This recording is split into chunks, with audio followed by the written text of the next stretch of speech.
आग लग गई, भागो। मेरा घर जल रहा है, बचाओ, कोई है? सब खत्म हो गया। एक घर जल रहा था और इसी के साथ एक कहानी शुरू हो चुकी थी। पीछे रह गया एक बच्चा जिसे अभी तक समझ भी नहीं आया कि हुआ क्या है। उसी वक्त था किसी को चेतावनी दी जा रही थी, रुक जाओ।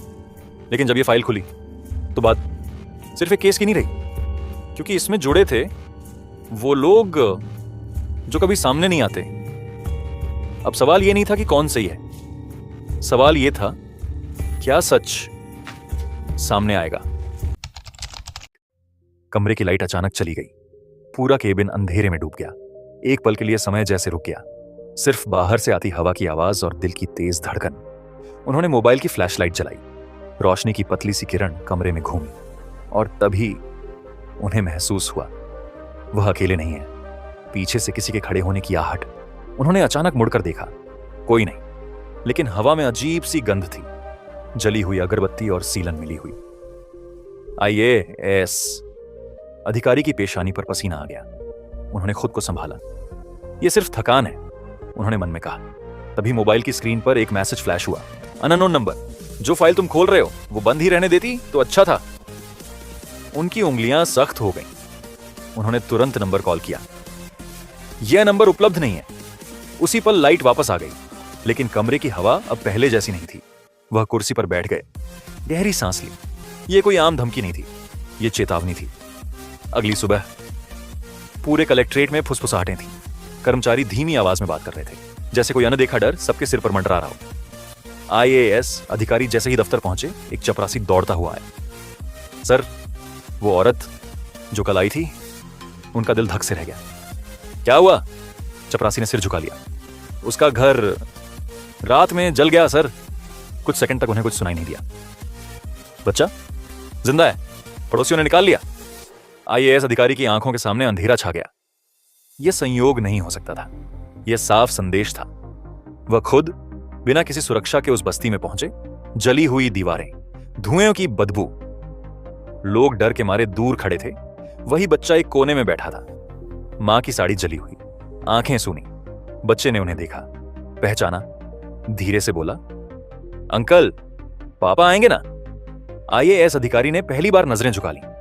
वापस लौटते समय उनकी गाड़ी के पीछे एक काली गाड़ी लगातार चल रही थी, हर मोड़ पर, हर सिग्नल पर। ड्राइवर ने घबराकर कहा, सर, वो गाड़ी। रुको मत, IAS अधिकारी बोले। अचानक वह काली गाड़ी ओवरटेक करके आगे आई और अचानक ब्रेक, तेज आवाज, टक्कर होते होते बची।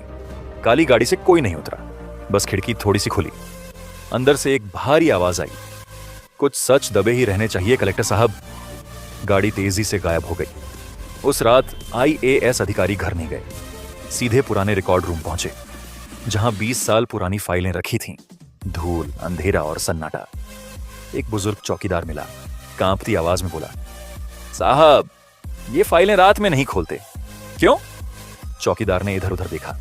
पिछली बार जिसने खोली थी उसकी मौत हो गई थी। IAS अधिकारी ने बिना कुछ कहे आगे बढ़ गए। वह वही लाल निशान वाली फाइल खोज रहे थे और तभी उन्हें समझ आया, यह कोई एक केस नहीं था, यह एक पैटर्न था। हर फाइल में वही लाल निशान, हर केस में या तो मौत या चुप्पी। उनका फोन फिर बजा। अननोन नंबर, तुम बहुत अंदर तक आ गए हो। इस बार मैसेज के साथ एक फोटो भी थी। फोटो में वह बच्चा स्कूल के बाहर खड़ा। IAS अधिकारी का खून ठंडा पड़ गया। मैसेज के नीचे लिखा था, अब फैसला तुम्हारा है। उन्होंने उसी पल समझ लिया, यह लड़ाई सिर्फ सिस्टम से नहीं है, यह अंधेरे से है, और अंधेरा हमेशा रोशनी को सबसे पहले डराता है। उन्होंने फोन बंद किया, फाइल बंद की और पहली बार डर महसूस किया। अपने लिए नहीं, दूसरों के लिए।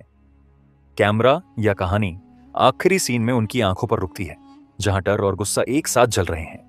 बाहर बिजली कड़कती है, अंधेरा और गहरा हो जाता है, और एक सवाल हवा में लटक जाता है, क्या एक ईमानदार अफसर इस अंधेरे को हरा पाएगा, या यह सिस्टम उसे भी निगल जाएगा? जारी रहेगा। रात फिर लौट आई थी, लेकिन यह रात पहले जैसी नहीं थी। कलेक्ट्रेट की इमारत के बाहर सायरन की आवाज नहीं थी, कोई हलचल नहीं थी। फिर भी हवा में एक अजीब सा बोझ तैर रहा था, जैसे किसी ने सच को जमीन में गाड़ दिया हो और वह अब सांस लेने के लिए तड़प रहा हो। जिलाधिकारी अपने केबिन में अकेले खड़े थे। टेबल पर फैली हुई थीं पुरानी फाइलें, जली हुई कागजों की तस्वीरें, लाल निशान वाली रिपोर्टें।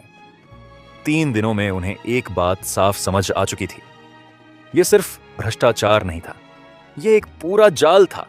और इस जाल में फंसे लोग सिर्फ गरीब नहीं, बल्कि वो भी थे जो कभी सच के करीब गए थे। दरवाजा धीरे से खुला, बिना दस्तक। आईएएस अधिकारी चौकन्ने हो गए। कौन है? कोई जवाब नहीं, बस फर्श पर किसी के जूते की हल्की सी आवाज। उन्होंने टेबल ड्रॉर से टॉर्च निकाली और रोशनी डाली। सामने खड़ा था वही बूढ़ा चौकीदार, जिसकी आंखों में डर स्थायी रूप से बस चुका था। साहब, उसकी आवाज कांप रही थी, अब भी वक्त है, रुक जाइए। 10-10 आईएएस अधिकारी ने कड़वे स्वर में पूछा, किससे डरते हो? चौकीदार ने दीवार की ओर देखा। यहां सब सुनता है। वह आगे बढ़ा और धीमे से बोला, जिस लाल निशान को आप ढूंढ रहे हैं वो किसी एक आदमी का नहीं है, वो एक वादा है। किसका वादा? चुप रहने का। चौकीदार चला गया, पीछे छोड़ गया और गहरा सन्नाटा। उसी रात आईएएस अधिकारी ने फैसला कर लिया, अब पीछे हटना नामुमकिन था। उन्होंने उसी केस के आरोपी आदमी को चुपचाप जेल से बाहर निकलवाया, कानूनी प्रक्रिया के तहत। कोई शोर नहीं, कोई मीडिया नहीं। आधी रात के अंधेरे में वह आदमी उनके सामने खड़ा था, कमजोर, डर से भरा हुआ। आप जानते हैं, आपकी गवाही जान ले सकती है। 11 आदमी की आंखें भर आईं। साहब, जान तो वैसे भी खत्म ही समझिए। उसने कांपते हाथों से एक कागज दिया, पुराना, पीला पड़ चुका। उसमें नाम थे, नेताओं के, अफसरों के, कारोबारियों के, और हर नाम के सामने वही लाल निशान। आईएएस अधिकारी का दिल बैठ गया। यह सूची अगर बाहर आई तो पूरा सिस्टम हिल जाएगा।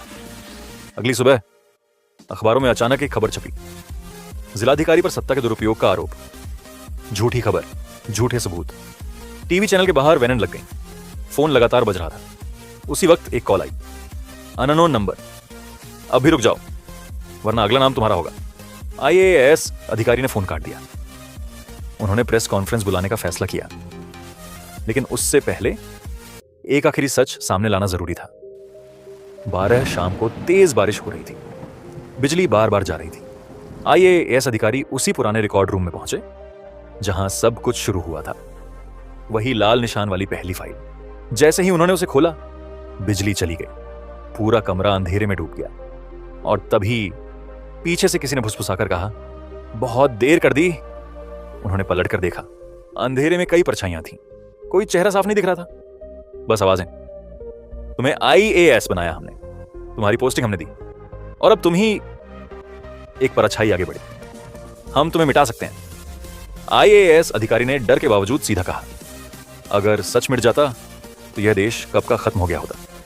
एक पल का सन्नाटा, फिर किसी ने हंसकर कहा, बहुत बहादुर हो।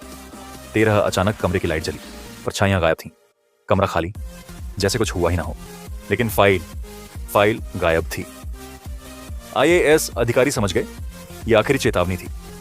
उन्होंने उसी रात प्रेस कॉन्फ्रेंस कर दी, बिना फाइल के, बिना नाम लिए। उन्होंने सिर्फ कहा, अगर मैं कल इस कुर्सी पर ना बैठा मिलूं तो समझ लीजिएगा कि सच जिंदा है। पूरा मीडिया सन्न। अगली सुबह पूरा शहर जागा, एक खबर के साथ, जिलाधिकारी का तबादला। दूर एक छोटे से जिले में, बिना सुरक्षा। लोगों ने समझ लिया, सिस्टम जीत गया। लेकिन कहानी यहीं खत्म नहीं हुई। उस छोटे जिले में पहुंचते ही आईएएस अधिकारी ने सबसे पहले वहीं किया।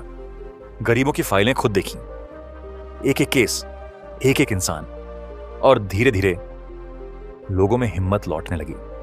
वह बच्चा जिसका घर जला था अब स्कूल जाने लगा। उसकी मां ने पहली बार खुलकर मुस्कुराया। साल भर बाद एक बड़े घोटाले का पर्दाफाश हुआ। देश के बड़े नाम गिरफ्तार हुए। किसी ने कभी नहीं बताया वह सबूत कहां से आए, लेकिन एक फाइल पर वही लाल निशान था जिसे मिटाया नहीं जा सका।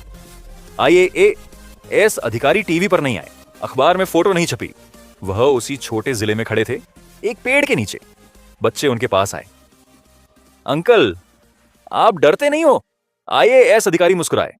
डर लगता है, लेकिन गलत से ज्यादा डर नहीं लगता। कहानी यहीं रुकती है, लेकिन सवाल वहीं रह जाता है, क्या हर ईमानदार इंसान जीतता है? नहीं। लेकिन क्या उसकी ईमानदारी बेकार जाती है? कभी नहीं। मोरल ऑफ द स्टोरी, ईमानदारी शोर नहीं मचाती, वह चुपचाप असर छोड़ती है। हर सिस्टम अंधेरा नहीं होता, कुछ रोशनी बस किसी एक के मना करने का इंतजार करती है। रिश्वत लेना सिर्फ कानून तोड़ना नहीं, अपने जमीर को मारना है।